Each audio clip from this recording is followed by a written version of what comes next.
ngayon, nandito naman kami sa isang place. This is white sand. Hindi lang sa Boracay may white sand. May white sand din dito. Kaya, ayan, tingnan nyo ang white sand. Ayan guys, hindi lang sa Boracay may white sand. Meron din dito. Ayan, kung makikita nyo, white na talaga siya. Wala akong balak maligo. Punta lang kami dito. Mamasyal. So, para ipakita sa inyo na may sand din dito sa Sweden. Yan, mag-enjoy tayo sa white sand. Ayan, nakita nyo guys, may tulay talaga siya rito. Para makadalaw ka malang kahit na hindi na maligo. Ayan, grabe, white sand talaga siya. Ayan, may bundok-bundok pa. Tapos white sand. Grabe, ang ganda. Ayan, talaga white It's special. sand. Yes. Ayan, white sand talaga siya. Baybayin natin yung kahabaan ng tulay na ito. At tingnan natin kung ano itsura doon. Ala Boracay. So, ayan, makikita ninyo. It's natural.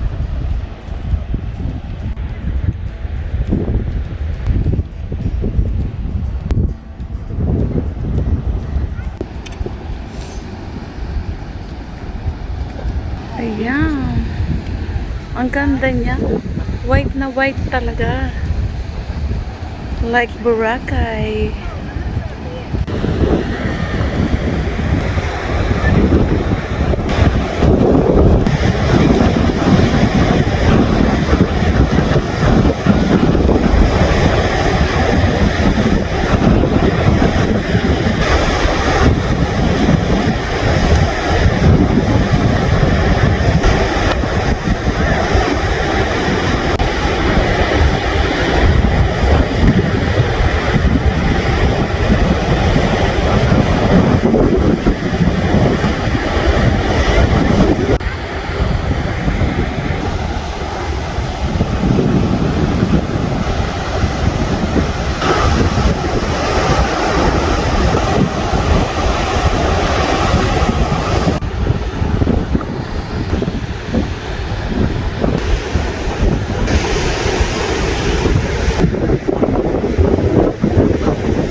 Nandito kami sa gitna ng Gubat National Park ang tawag dito. Lakarin namin ng, hindi ko alam kung kalayo yung pupuntahan namin.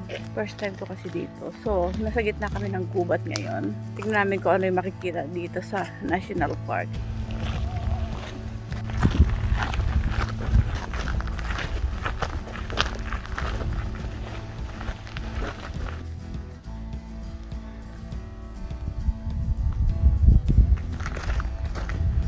Ito ang National Park, pero doon sa dulo ay makikita namin ang magandang view. So, maglakad muna kami at mararating na namin yun.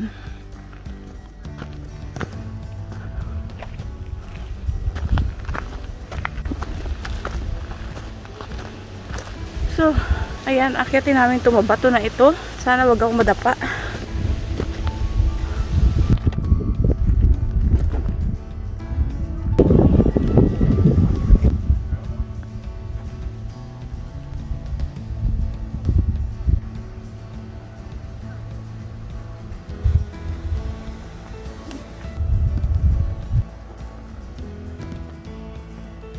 Ayan, pabalik na kami. Hindi na namin tinapos yung papunta doon kasi baka may biglang umulan at mahirapan kami. Madulas pa naman pag umulan. Balik kami dito sa gitna ng gubat ulit. So yan, makikita nyo ang aming kagubatan. Punong-puno ng mga kahoy. This is National Park in Sweden.